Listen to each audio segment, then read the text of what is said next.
नमस्कार, शाम के 7 बजने वाले हैं। वक्त है प्राइम टाइम शो अपना बिहार का और आपके साथ मैं हूं शिप्रा झा।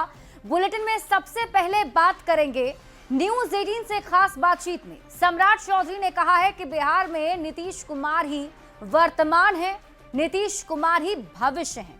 नीतीश कुमार को लेकर दिए गए सम्राट चौधरी के बयान पर सियासत गर्मा गई है। विपक्षी पार्टियों के नेताओं ने सम्राट पर पलटवार भी किया है।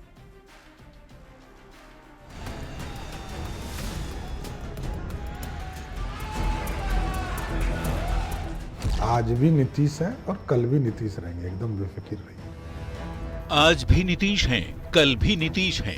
नीतीश कुमार ही वर्तमान और नीतीश कुमार ही भविष्य हैं। मुख्यमंत्री नीतीश कुमार को लेकर ये बड़ा बयान है बीजेपी के नेता और बिहार के डिप्टी सीएम सम्राट चौधरी का। आज भी नीतीश हैं और कल भी नीतीश रहेंगे, एकदम बेफिक्र रहिए। 2 दिन के अंदर बीजेपी के 2 बड़े नेताओं ने सीएम नीतीश को लेकर ऐसा बयान दिया जिसने विपक्ष की बेचैनी बढ़ा दी है। विपक्ष की प्रतिक्रिया भी सुनाएंगे। पहले सुन लीजिए केंद्रीय रक्षा मंत्री और बीजेपी के वरिष्ठ नेता राजनाथ सिंह ने अपने बिहार दौरे के दौरान क्या कहा, और फिर न्यूज 18 से खास बातचीत में सम्राट चौधरी ने कैसे कहा कि आज भी नीतीश हैं, कल भी नीतीश रहेंगे। पिछले 2 दशकों में भाजपा और मुख्यमंत्री श्री नीतीश कुमार जी के नेतृत्व में बिहार ने अभूतपूर्व प्रगति की है। नीतीश जी ने श्री बाबू के बाद कोई पहला मुख्यमंत्री है जिसने बिहार में काम किया, और आज जनता के बीच में आप कहीं भी चले जाइए, नीतीश जी के काम की ही चर्चा आपको मिलेगी। बीजेपी नेताओं ने जिस ढंग से सीएम नीतीश की तारीफ की है, उसके बाद विपक्षी खेमे से पलटवार होना लाजिमी था। किन शब्दों में हुआ, जरा सुनिए। देखिए, आदरणीय नीतीश कुमार जी कुर्सी के लिए जरूरी हैं, लेकिन श्री तेजस्वी यादव जी अब बिहार के लिए जरूरी बन गए हैं। 2025 अब नहीं आएंगे नीतीश, ये तय जान लीजिए। कुछ दिनों पहले केंद्रीय गृह मंत्री अमित शाह के दिए एक बयान के बाद विपक्ष एनडीए के अंदर मनमुटाव की गंध सूंघने में लगा था, लेकिन बीजेपी नेताओं के बयान ने उम्मीदों पर पानी फेर दिया है। न्यूज 18 के लिए पटना से आनंद अमृतराज के साथ ब्यूरो रिपोर्ट।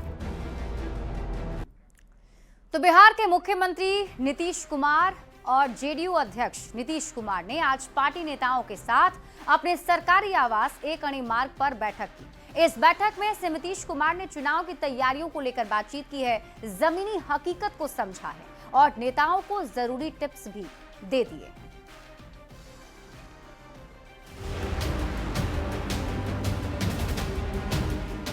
गुरुवार का दिन आम दिनों की तरह बिहार की राजधानी पटना में सब कुछ शांत था। तभी अचानक मुख्यमंत्री आवास के पास हलचल बढ़ने लगी। एक एक कर राज्य भर से जेडीयू के पार्टी पदाधिकारी एक अणे मार्ग पहुंचने लगे। पूछने पर पता चला सीएम नीतीश ने जिला स्तर के नेताओं को बैठक के लिए बुलाया है। मुख्यमंत्री नीतीश कुमार के सरकारी आवास एक अणे मार्ग में आज एक महत्वपूर्ण बैठक हो रही है, जिसमें पार्टी के प्रदेश पदाधिकारी मौजूद। नीतीश कुमार ने अपने सरकारी आवास एक अणे मार्ग में करीब 350 से ज्यादा जेडीयू नेताओं से मुलाकात की। सबको सुने और बोले कि भाई ठीक है, आपकी बात को ध्यान रखा जाएगा। सीएम नीतीश कुमार ने पार्टी नेताओं की बात सुनी और पूछा कि 2025 के नारे को कैसे पूरा करेंगे। 2025 का जो हमारा नारा है उसको कैसे कीजिएगा, तो सभी कार्यकर्ता एक स्वर से बोले कि इसको हम लोग इस लक्ष्य को पूरा करेंगे। मुख्यमंत्री नीतीश कुमार ने नेताओं से जमीनी हकीकत समझी और उन्हें विधानसभा चुनाव में जनता तक पहुंचने का टिप्स दिया। साहब बोले हैं कि बस आपको लाइनअप करना है, आप लोग पुराने आदमी हैं, जो पुराने आदमी हैं उसको लाइनअप करना है और देखते हुए चलना है। चुनावी साल है, ऐसे में सभी पार्टियां चुनावी मोड में आ चुकी हैं। सीएम नीतीश ने अचानक जिस ढंग से पार्टी पदाधिकारियों के साथ बैठक की, वो बताता है कि वो अभी भी जमीनी हकीकत जानने के लिए अपने जमीनी नेताओं और कार्यकर्ताओं पर ही भरोसा करते हैं। न्यूज 18 के लिए पटना से आनंद अमृतराज के साथ ब्यूरो रिपोर्ट।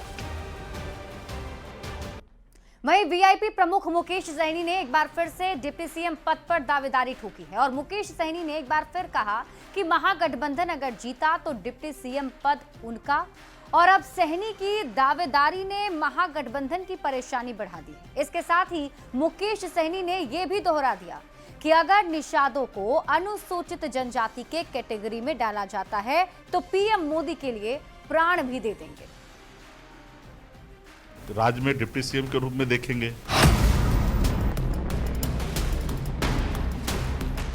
खुद को सन ऑफ मल्लाह कहने वाले मुकेश सहनी बिहार की 60 सीट पर चुनाव लड़ेंगे और अगर महागठबंधन जीत गया तब तो डिप्टी सीएम का पद भी उन्हीं का होगा। ये दावा खुद मुकेश सहनी ने किया न्यूज 18 से खास बातचीत के दौरान।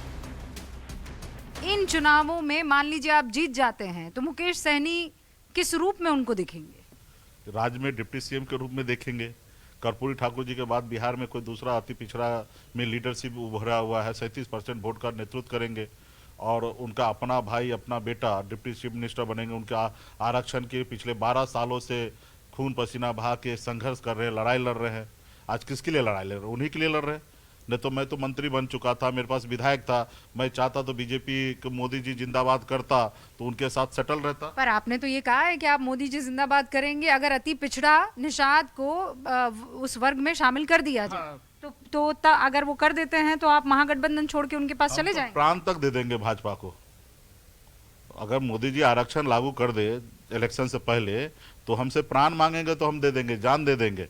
सिर्फ मुझे जाने का क्या बात है, और हम ना जाए लेकिन निषाद समाज सारे के सारे वोट बीजेपी को कर देंगे।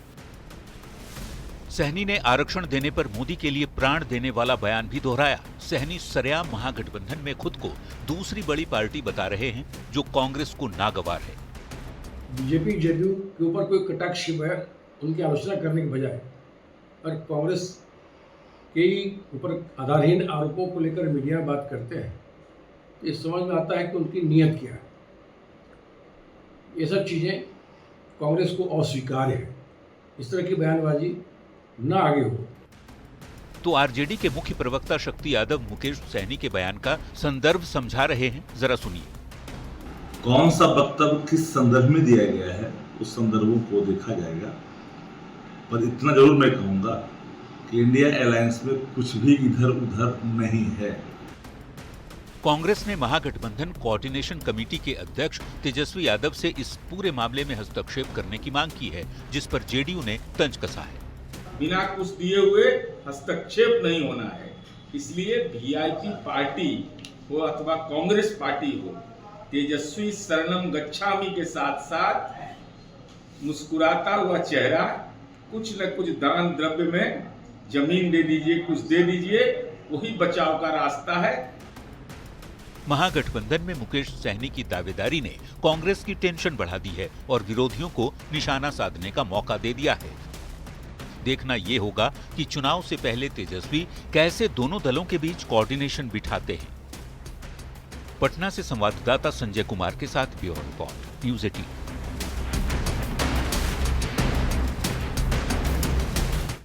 वहीं बीजेपी नेता और बिहार सरकार के मंत्री नीरज कुमार बबलू ने मुकेश सहनी के महागठबंधन की सरकार में डिप्टी सीएम बनने वाले बयान पर पलटवार किया है। उन्होंने कहा कि पहले विधायक का टिकट तो ले लें, डिप्टी सीएम का ख्वाब बाद में देखें।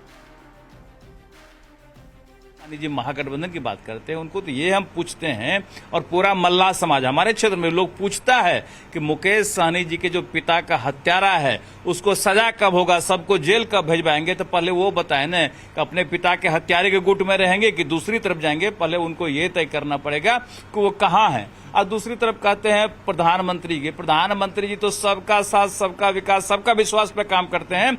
एक एक समाज के लिए माननीय प्रधानमंत्री जी काम करते हैं। सबका उत्थान कैसे होगा इस पर काम करते हैं। तो मुकेश सहनी जी को तय करना पड़ेगा कि जाना कहाँ है। दोनों तरफ डोरा डालते ये नहीं होने वाला है। और डिप्टी सीएम का सवाल, पहले तो उनको कोई विधायक का टिकट तो दे दे, ये तय कर ले। डिप्टी सीएम का ख्वाब देखते रहते हैं। केंद्रीय मंत्री चिराग पासवान ने न्यूज 18 से खास बातचीत में कहा है कि मैं चाहता हूं बिहार विधानसभा चुनाव लड़ना, और वो भी सामान्य सीट से चुनाव लड़ना चाहता हूं, लेकिन मेरे चुनाव लड़ने पर अंतिम फैसला पार्टी का ही होगा। मुख्यमंत्री और उप मुख्यमंत्री के सवाल पर चिराग पासवान ने क्या कहा है, आपको दिखाते हैं। चुनाव तो लड़ रहे हैं, ये साफ हो गया है। सामान्य सीट से चुनाव लड़ रहे हैं। शाहाबाद में वो कौन सी सीट होगी जहां से चिराग पासवान चुनाव लड़ेंगे? ये मत कहिएगा कि पार्टी जो निर्णय करे, ये मत कहिएगा।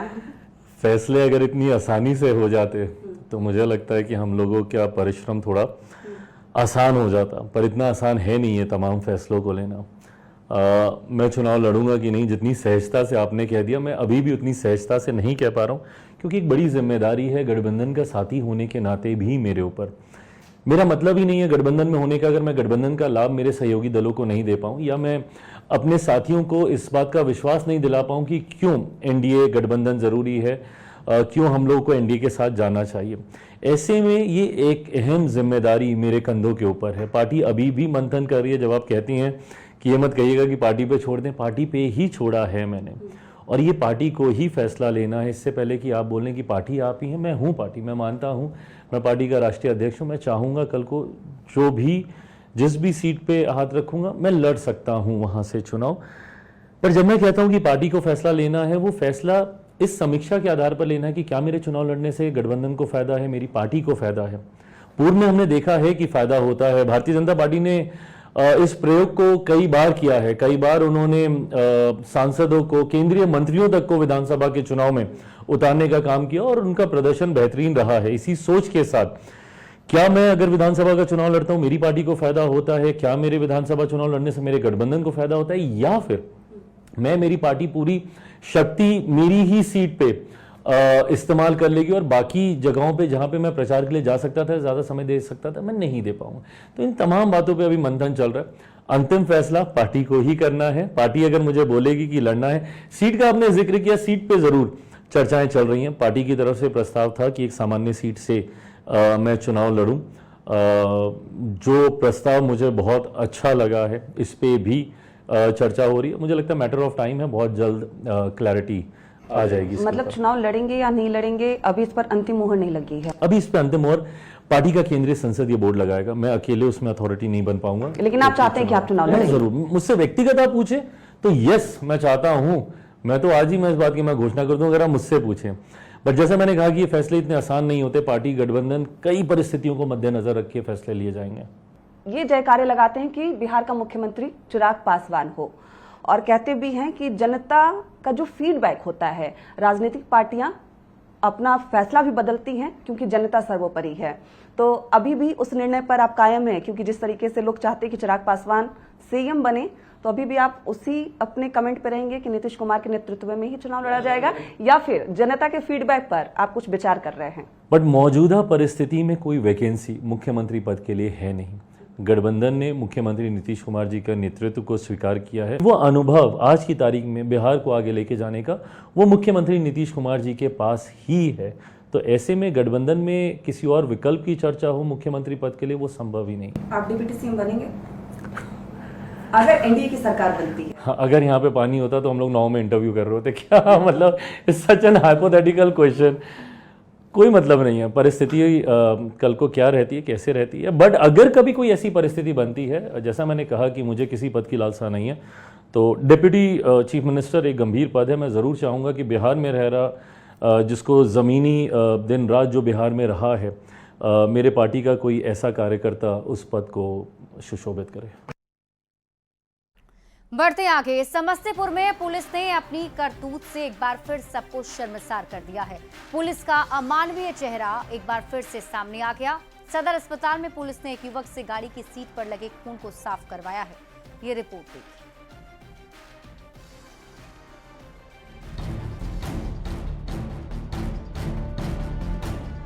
शर्मसार कर देने वाली ये तस्वीरें हैं समस्तीपुर की। एक युवक पुलिस की गाड़ी पर लगे खून को साफ कर रहा है। पुलिस पीपुल फ्रेंडली होने का दावा कर रही है, लेकिन ये तस्वीरें पूरे पुलिस महकमे को शर्मसार कर रही है। पुलिस का अमानवीय चेहरा साफ दिख रहा है। दरअसल डायल 112 की टीम दुधपुरा से एक युवक को खून से लथपथ हालत में लेकर सदर अस्पताल आई थी। पुलिस ने ये अच्छा काम किया, लेकिन ठीक इसके बाद समस्तीपुर सदर अस्पताल परिसर में ये तस्वीर देखकर आप हैरान हो जाएंगे। पुलिस की 112 नंबर की टीम जिस घायल युवक को लेकर अस्पताल आई थी, इस दौरान पुलिस गाड़ी की सीट खून से गंदी हो गई। लेकिन पुलिस के जवान उस खून को कैसे साफ करते? ऐसे में सदर अस्पताल परिसर में एक युवक से पुलिस की जीप को साफ करवाया गया। पुलिस के अधिकारी और जवान वहां खड़े खड़े देखते रहे। जिस युवक से गाड़ी साफ करवाया गया, उसे पुलिस अपने साथ इसी गाड़ी में लेकर आई थी और फिर उसी गाड़ी में लेकर चली गई। सबसे बड़ी बात है कि जब 112 नंबर की गाड़ी पर तैनात पुलिस पदाधिकारी से सवाल किया गया तो उन्होंने गाड़ी साफ करवाने की बात से ही इनकार कर दिया। अभी आप गाड़ी साफ करवा रहे थे एक व्यक्ति से। गाड़ी साफ नहीं करवा रहे। गाड़ी का तो समस्तीपुर सदर अस्पताल में पुलिस की गाड़ी में लगे खून को साफ कर रहे युवक की तस्वीर कई सवाल खड़े कर रही है। पुलिस की गाड़ी गंदी हो गई तो साफ करने की जिम्मेदारी किसकी है? गाड़ी की सीट पर लगे खून को युवक से क्यों साफ करवाया गया? आखिर बिहार पुलिस कब जिम्मेदार बनेगी? पुलिस का अमानवीय चेहरा कब तक सामने आता रहेगा? न्यूज़ 18 के लिए समस्तीपुर से मुकेश कुमार की रिपोर्ट। बिहार के दानापुर से एक बेहद ही चौंकाने वाली खबर सामने आई। एक पूर्व सैनिक का बेटा म्यांमार में बंधक बना लिया गया है। यूट्यूबर सचिन कुमार सिंह को नेपाली गैंग ने नौकरी का झांसा देकर किडनैप कर लिया और अब परिजनों से $5,000 की फिरौती की मांग की जा रही है। म्यांमार में दानापुर के एक युवक को बंधक बनाकर प्रताड़ित करने का सनसनीखेज मामला सामने आया है। दानापुर के न्यू प्रगति नगर के रहने वाले सचिन सिंह म्यांमार में इंटरनेशनल गैंग की गिरफ्त में है। यूट्यूबर सचिन को नौकरी का झांसा देकर म्यांमार में बंधक बना लिया गया। सचिन को नौकरी का लालच देकर नेपाली गैंग ने म्यांमार पहुंचा दिया। फिर म्यांमार की सीमा पर इंटरनेशनल गैंग ने उसे बंधक बना लिया। अब सचिन को प्रताड़ित करने का फोटो और वीडियो भेजकर गैंग परिजनों से $5,000 की डिमांड कर रहा है। परिजन विदेश मंत्रालय, म्यांमार में भारतीय दूतावास और साइबर सेल से मदद की गुहार लगा रहे हैं। मेरा भाई बैंकॉक गया था, वहाँ पे 7 दिन के लिए। फिर वहाँ एक धर्मेंद्र नाम का व्यक्ति से उसका मुलाकात होता है। वो उसको जॉब के नाम पे वहाँ म्यांमार इलीगल तरीके से ले जाता है और वहाँ उसको बंधक बना करके और 4 लाख रुपए की मांग करता है। और अब मैं भारत सरकार एम्बेसी से गुहार लगाता हूँ कि कृपया मेरे भाई को जल्द से जल्द संज्ञान ले। मेरा बच्चा जो है ना म्यांमार में गया, वहाँ से ले गया, बुला के वहाँ ले जाके फंसा दिया है, मारपीट टॉर्चर कर रहा है वहाँ कोई। उसके बाद में वहाँ के पैसा $, का डिमांड कर रहा है कि इतना $, चाहिए, $1,000 चाहिए, तब बच्चा के जाने देंगे, नहीं तो नहीं जाने देंगे। सचिन को म्यांमार में बेरहमी से मारा पीटा जा रहा है। वीडियो कॉल पर परिवार को उसकी हालत दिखाकर पैसे की डिमांड की जा रही है। लाखों रुपए पहले ही समस्तीपुर के एक सहयोगी के अकाउंट में ट्रांसफर करवाए जा चुके हैं। पुलिस ने इस पूरे मामले में समस्तीपुर के युवक को हिरासत में लिया और पूछताछ जारी है। इस संबंध में प्राथमिकी दर्ज कर ली गई है तथा उनके परिजनों द्वारा जिनके अकाउंट में पैसा ट्रांसफर किया गया है उनको गिरफ्तार करके पूछताछ की गई है। उसको बंधक बनाने वाले लोगों का नाम का सत्यापन हो चुका है तथा सक्षम प्राधिकार को उनको रिलीज करवाने हेतु थाना स्तर से लिखा भी गया है। सचिन सिंह बैंकॉक घूमने के लिए गए थे। वहां उनकी मुलाकात धर्मेंद्र नाम के नेपाली व्यक्ति से हुई, जिसने उन्हें मोटी सैलरी का झांसा दिया। फिर सचिन इंटरनेशनल गैंग की गिरफ्त में आ गया। इस घटना ने एक बार फिर साबित कर दिया कि सोशल मीडिया या अनजान एजेंटों के झांसे में आकर विदेश यात्रा कितना खतरनाक साबित हो सकता है। अब सबको इंतजार है सचिन के सुरक्षित वतन वापसी का। दानापुर से न्यूज़ 18 के लिए अमरजीत शर्मा की रिपोर्ट। खबर आपको बेगूसराय से बताते हैं, जहां के बखरी थाना क्षेत्र में हत्या से नाराज लोगों ने जमकर बवाल काटा और सड़क जाम कर घंटों प्रदर्शन किया है। इस दौरान प्रदर्शनकारियों ने पुलिस के साथ धक्का मुक्की भी की और पुलिस की गाड़ी को नुकसान पहुंचाया। बता दें कि बच्चों के विवाद में आरोपी टुनटुन सदा ने इंद्रदेव राय की त्रिशूल से हत्या कर दी, जिसके बाद पुलिस ने आरोपी को गिरफ्तार कर लिया। साथ ही पुलिस अन्य 2 आरोपियों की गिरफ्तारी के लिए छापेमारी कर रही थी, लेकिन लोगों ने पुलिस पर आरोपी को थाने से भगाने का आरोप लगाया है, जिसके बाद लोगों ने जमकर हंगामा किया है। बेगूसराय से लहास नहीं ले, जबकि पकड़ के ले गए मुजरिम के दरोगा पुलिस अपना से लहास नहीं ले हुआ से ठीक है। पोस्ट मास्टर के देखिए अभी लहास यहाँ पर बना हुआ है, मुजरिम के छूट गए। सुबह रात में मर्डर हो गया उसका, मुजरिम पकड़ा गया था थाना के अंदर। हम भी देखे थे, उस टाइम मौजूद थे थाना के अंदर। मुजरिम पकड़ाया हुआ था। जब उधर से हम पोस्टमार्टम करवा का है, हमको पता चला कि मुजरिम जेल से फरार है। समझे। खबर आपको वैशाली से बताते हैं, जहां